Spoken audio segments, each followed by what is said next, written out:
Halo Tribuners, ketemu lagi bersama saya Maximus Juneo alias Aco dalam Tribun Podcast pada hari ini, hari Rabu tanggal 26 Oktober tahun 2022. Tema saya atau tema yang akan orang bahas sore ini menyangkut kegiatan Reksosek 2022 di Sulawesi Utara. Nah, kalau Tribuners kedatangan tamu dari petugas pencacah petugas ya, kalau Tribuners pernah mengikuti sensus penduduk, nah ini mirip-mirip lah gitu, tapi untuk lebih jelasnya kita akan bertanya kepada Bapak Hasim Saputra. Selamat sore. Selamat sore Pak Mat. Ya. Ini panggil Aco. Pak Aco. Aco, ya. Oke, Pak Aco. Ya, Tribuners, Pak Hasim ini adalah Kepala Badan Pusat Statistik Iya. Sulawesi Utara. Ya. Ya, memang banyak yang bertanya. Tadi baru-baru teman saya itu tanya, ini Reksosek ini apa? Bisa dijelaskan singkatnya seperti gimana? Iya, jadi pemerintah ini sebenarnya ingin masyarakat itu lebih sejahtera. Jadi tantangannya adalah saat ini pemerintah punya target ingin menurunkan kemiskinan ekstrim menjadi 0 pada tahun 2024. Nah, pemerintah selama ini gelisah menentukan kira-kira siapa yang paling miskin di Indonesia. Nah, selama ini kan kita punya beberapa data untuk kebutuhan bantuan bagi warga miskin. Tapi seringkali data tersebut tidak terupdate dengan baik. Nah, itu tantangan itu yang akhirnya dijawab. Presiden memerintahkan kami, Badan Pusat Statistik, melaksanakan registrasi sosial ekonomi. Tujuannya adalah mengcover seluruh penduduk, kita catat, agar dapat kita ketahui tingkat kesejahteraannya melalui pendataan registrasi sosial ekonomi. Jadi data registrasi sosial ekonomi ini ke depan itu akan menjadi basis data untuk sistem perlindungan sosial dan pemberdayaan masyarakat yang mengcover seluruh penduduk. Jadi tidak hanya warga miskin saja. Ya. Gitu. Jadi ini sebenarnya setara dengan sensus pelaksanaannya. Apakah ini ada kaitannya dengan pandemi COVID yang karena menghantam bisa meningkatkan jumlah orang miskin atau gimana? Iya, jadi data registrasi sosial ekonomi ini diharapkan bisa menampung semua warga yang terkait berbagai program bantuan. Tidak hanya untuk bantuan bagi warga miskin, tapi bantuan untuk UMKM, penyandang disabilitas, kelompok yang lain yang mungkin pada masa depan itu sangat membutuhkan bantuan pemerintah. Nah, pemerintah dengan data registrasi sosial ekonomi itu diharapkan bisa mengidentifikasi secara jernih kelompok-kelompok itu sehingga tidak terjadi tumpang tindih data ke depan. Manfaatnya untuk pemerintah pusat dan daerah, khusus daerah ya, itu sama Pak. Nanti akan data ini akan menjadi bahan bersama. Iya, jadi data ini bisa dibagi pakai. Artinya bisa digunakan oleh semua kementerian, oleh semua OPD, oleh semua dinas, dan ini dikelola bersama-sama ke depan. Saat ini BPS mendapat mandat untuk melakukan pendataannya. Tapi nanti pemutakhirannya ke depan ini harus kita kelola bareng-bareng. Jadi data ini adalah data tunggal, satu data, agar bisa menjadi semua rujukan untuk perlindungan sosial yang dibangun pemerintah. Siapapun itu yang berkepentingan untuk membantu rakyat, maka merujuk pada data registrasi sosial ekonomi. Nah, saya sempat membaca bahwa Reksosek ini juga dalam kepentingan Bapak tadi sudah sebut tadi satu data. Ya. Bisa dijelaskan ini konsep satu data ini tema besarnya seperti gimana Pak? Iya, jadi selama ini kita sering kesulitan ya dalam berbagai program bantuan itu karena data yang berbeda-beda, berbeda sumber, berbeda waktu, berbeda pemeliharaan gitu. Nah, ini menyulitkan pemerintah sehingga sering terjadi crash bantuan. Jadi orang yang harusnya dapat bantuan akhirnya tidak dapat bantuan. Orang yang semestinya tidak perlu dapat bantuan tapi karena masih ada di dalam satu data tertentu dia tetap dapat bantuan.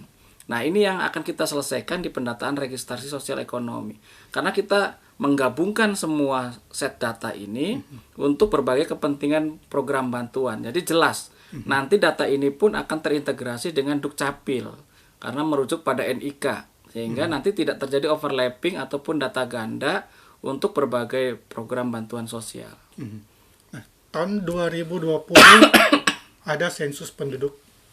Iya. Ya, apakah data sensus penduduk itu tidak cukup atau sehingga harus ada Reksosek? Ini bisa dijelaskan perbedaannya di mana? Betul. Jadi kita pun menggunakan prelis dari data sensus penduduk 2020. Nah, saat ini data itu nanti kita akan lakukan cross check lagi ke lapangan terkait keberadaan penduduk. Kan beberapa tahun ini penduduk kan bergerak. Ya. Ada yang merantau, ataupun ada yang datang ke Sulawesi Utara. Nah, itu semua kita update, kita mutakhirkan posisinya pada saat pendataan awal registrasi sosial ekonomi. Kemudian data ini dilengkapi dengan satu set pertanyaan terkait kesejahteraan penduduk. Di sana kita menanyakan bagaimana karakteristik pendidikannya, bagaimana pekerjaannya, kemudian penghasilannya seperti apa, itu semua kita tanyakan. Nanti data ini akan mengurutkan kesejahteraan penduduk pada suatu wilayah, misalnya di lingkungan, itu dari yang paling miskin sampai dengan paling kaya. Sehingga kita bisa tahu segmen-segmen bantuan kita. Untuk orang miskin, siapa orangnya. Untuk yang sedang berusaha UMKM, siapa orangnya. Dan ini pemerintah nanti bisa merujuk data ini dengan tidak terjadi overlapping kembali. Jadi saat ini kita sudah punya pemilahannya. Jadi nanti urutan kesejahteraan ini dibagi dalam 10 kelompok desil pengeluaran. Jadi ada desil 1 untuk masyarakat lapis paling bawah, ada desil 2 sampai dengan nanti desil ke-10 sebagai orang yang paling kaya di lingkungan tersebut. Di Sulut berapa orang, Pak, yang diterjunkan untuk melakukan pendataan ini? Iya, jadi kami mengerahkan sekitar 4.300 orang saat ini. Dan mereka dibayar, digaji, diupah dengan setara UMK sekitar 4 juta lebih lah. Jadi total belanja kita untuk upah para pekerja lapangan ini itu sekitar 17,5 miliar. Khusus di Sulut. Khusus ya, di Sulawesi Utara. Iya. Nah, kira-kira rumah tangga sasarannya kalau data sementara berapa itu, Pak? Jadi kita akan menyasar sekitar 180.000 kepala keluarga, tapi kita terus update nih posisinya saat ini sudah memasuki periode 9 hari, kita sudah bisa menyelesaikan sekitar 35% saat ini, dan kita harapkan kerjasama masyarakat agar kita bisa mengcover seluruh penduduk. Target kami 100% pada tanggal 14 November 2022. 14 bulan depan ya, Pak, ya? Iya. Daerah mana kalau dari mungkin teman-teman BPS mungkin melihat daerah mana yang mungkin punya tingkat kesulitan yang tinggi gitu. Iya. Lalu bagaimana penanganannya? Jadi di Kota Manado ini saja yang bisa kita sebutkan. Itu daerah-daerah perumahan elit kami pasti mengalami kesulitan. Setiap kali sensus, setiap kali pendataan kami mengalami kendala yang sama. Di sana kita menghadapi orang yang sangat sibuk. Nah, pada siang hari mereka bekerja, pada malam hari mereka beristirahat. Jadi kami punya ruang waktu sempit untuk bertemu warga-warga di perumahan-perumahan elit tersebut. Maka butuh mungkin kesadaran bersama, karena data ini perlu dihadirkan, termasuk juga mengcover penduduk pada perumahan-perumahan elit tersebut. Jadi kami sangat berharap, terutama di wilayah Kota Manado, penduduk yang tinggal di perumahan-perumahan seperti Citraland, gitu, Holland Village dan sebagainya mau terbuka dengan petugas pendata Reksosek. Nah, kalau ada kalau ada penduduk yang Pak, apakah warga berhak tidak didata? Bisa saja, undang-undang menjamin itu. Akan tetapi ini kita ingin pendataan awal registrasi sosial ekonomi ini menghadirkan hak warga agar kalau masuk di dalam sistem basis data registrasi sosial ekonomi, mereka masuk dalam basis data sistem perlindungan sosial mereka. Jadi akan sangat disayangkan kalau ada warga yang menolak tidak hadir di dalam basis data ini. Karena nanti ke depan semua rujukan program bantuan pemerintah ini merujuk data ini. Tidak ada data lain yang digunakan pada masa depan untuk semua berbagai program bantuan sosial pemerintah. Kendala lain di lapangan seperti gimana, Pak? Selain warga yang sulit ditemui. Iya. Kalau Medan apa lokasinya? Ya, teman-teman saya ini yang bertugas sebagai pendata lapangan sejauh ini sangat mengenali wilayah tugasnya. Jadi ya saya pernah mengikuti itu di lingkungan Winangun sana yang perbukitan, itu mereka sangat lincah mendatangi rumah-rumah warga. Bahkan saya sampai kesulitan mengikuti ya. Jadi keunggulan mereka menguasai medan tugasnya. Tapi mungkin barangkali yang menjadi tantangan adalah bagaimana keterbukaan warga. Jadi kekhawatiran selama ini terkait petugas pendata ya, data mereka apakah akan bocor atau tidak, itu undang-undang sudah menjamin itu. Petugas lapangan kita juga sudah terikat kontrak dengan penandatanganan fakta integritas untuk menjamin kerahasiaan data responden. Dan kami dari pihak Badan Pusat Statistik berkepentingan menjaga data ini agar tetap kerahasiaannya kita jaga betul. Jadi warga sebaiknya tidak perlu khawatir dengan pendataan registrasi sosial ekonomi. Nah, ada potensi warga tidak mau memberikan data yang sebenarnya. Ya. Apa dampaknya? Jadi gini, Pak Aco, kita ini kan tugas pemerintah adalah menjamin semua kebutuhan warga itu terpenuhi. Ya.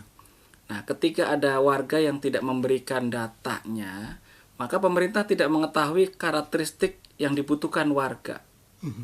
Kira-kira misalnya mereka sedang usaha apa, kira-kira bantuan apa yang bisa diberikan untuk usaha-usaha yang mereka kelola. Jadi kalau mereka tidak hadir di dalam basis data perlindungan sosial, maka informasi terkait warga ini tidak diketahui pemerintah manapun, baik daerah, pusat gitu ya. Nah, karena semua informasi terkait program bantuan itu merujuk pada data ini.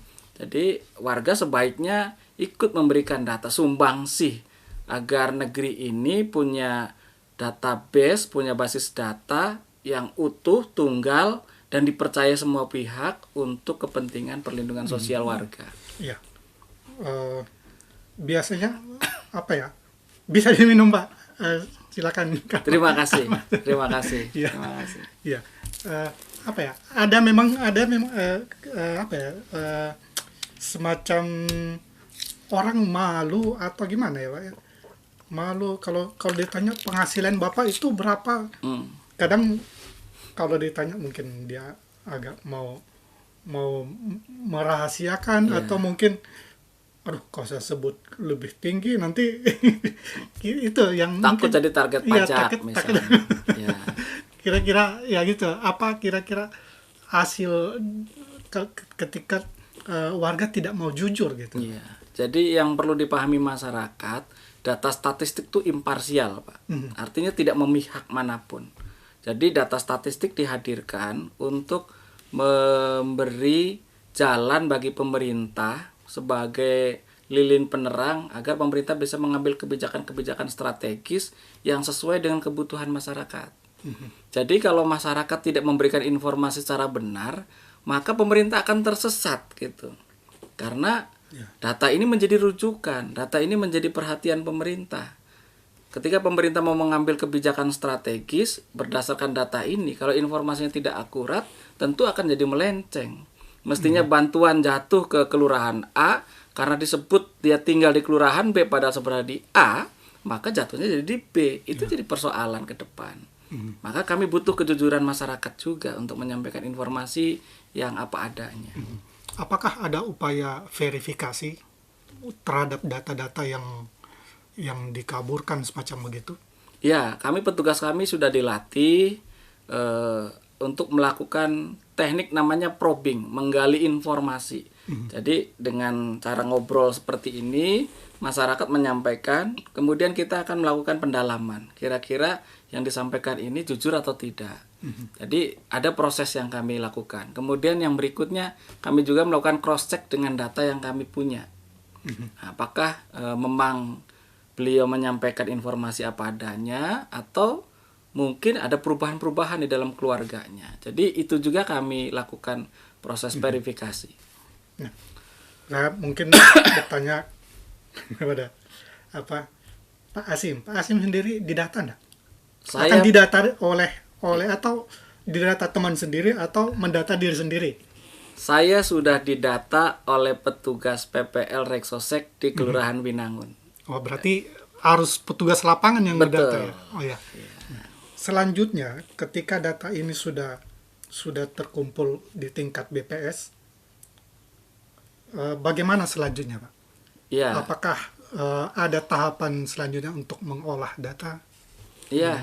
Jadi setelah kami melakukan pengumpulan data, kami nanti akan melakukan pemeriksaan, cross check silang ya, dengan fakta di lapangan. Kami juga tidak ingin menyandarkan sepenuhnya apa yang diperoleh oleh para petugas lapangan kita. Kita melakukan cross check kembali. Kemudian setelah itu kami melakukan pengolahan data. Jadi kita targetkan sampai akhir tahun ini sepertiganya sudah bisa kita olah. Kemudian awal tahun depan kita selesaikan sisanya. Nanti hasilnya kita akan lakukan uji publik. Jadi kita membuka forum konsultasi publik, nanti dihadiri tokoh-tokoh masyarakat. Apakah warga ini memang betul-betul ada di lingkungan tersebut? Berarti bisa terverifikasi juga dari situ ya, Pak? Betul. Jadi prosesnya nanti ada tahapan namanya forum konsultasi publik. Diikuti oleh para tokoh-tokoh masyarakat, kemudian ketua lingkungan yang mengenali warganya. Berarti prosesnya tidak pada bulan ini saja, Pak ya? Betul. Sampai awal tahun depan. Kita targetkan selesai sampai dengan April tahun depan. Nah, apakah Reksosek ini cuma sekali ini saja atau mungkin akan sama seperti program yang lain, akan ada lagi? Iya, jadi harapannya ini adalah jadi basis data tunggal, Pak. Kemudian setelah itu dilakukanlah pemeliharaan atau pemutakhiran. Jadi agar biayanya tidak besar ke depan, maka harus dilakukan pemutakhiran secara berkala. Kalau kita terus melakukan pendataan seperti ini, biayanya besar, Pak. Nasional itu sekitar 4T kami mengeluarkan biaya untuk mengcover seluruh warga. Sebagian besar kami berikan untuk petugas pendata lapangan. Jadi anggaran itu, BPS sendiri tidak banyak yang kami kelola. Yang kami gunakan sepenuhnya untuk membayar petugas pendata lapangan. Nah, sangat disayangkan kalau data yang mahal ini nanti tidak dipelihara dengan baik. Maka kami BPS bertugas sebagai dirijen untuk mengatur tata kelola agar data ini nanti dilakukan pemutakhiran secara terpadu. Sehingga dilakukan dari mulai aparat di desa sampai dengan nanti kita verifikasi di tingkat kabupatennya. Ya. Mungkin Pak Asim bisa menyemangati ya semacam apa ya? Memberi pernyataan semangat lah untuk teman-teman di lapangan, karena kondisinya memang seperti itu kan tadi Pak Asim bilang. Kadang susah ditemui, harus targetnya mungkin harus berapa, bisa disampaikan Pak? Ya, bagi para pendata lapangan PPL maupun para pemeriksa lapangan atau PML, saya bertitip pesan tetap jaga kesehatan, Pak. Karena ini cuaca sedang berubah-ubah, kadang panas, kadang hujan gitu. Jadi tetap jaga kesehatan, jaga protokol kesehatan juga. Kemudian tetap ramah dengan warga, lakukan pendekatan secara persuasif agar seluruh data warga ini bisa kita cover. Tanggung jawab ini adalah tanggung jawab besar untuk kepentingan memajukan negeri ini. Mudah-mudahan semangat, pantang menyerah, dan dedikasi Bapak Ibu itu sangat berarti buat pembangunan negeri ini. Terima kasih. Ya. Terakhir Pak, untuk masyarakat yang ya supaya, karena kan harus kerjasama untuk bisa. Baik. Untuk Bapak Ibu seluruh warga di Sulawesi Utara, kami menghimbau terima petugas pendata Reksosek karena data Bapak Ibu sangat berarti untuk membangun negeri ini.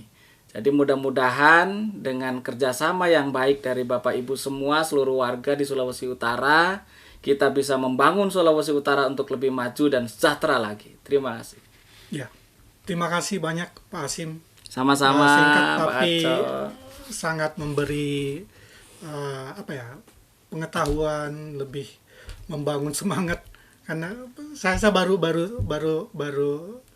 secara pribadi ya, saya baru mengerti maksud dari pendataan ini untuk data nasional kita. Oke. Terima Ya. kasih Pak Aceh.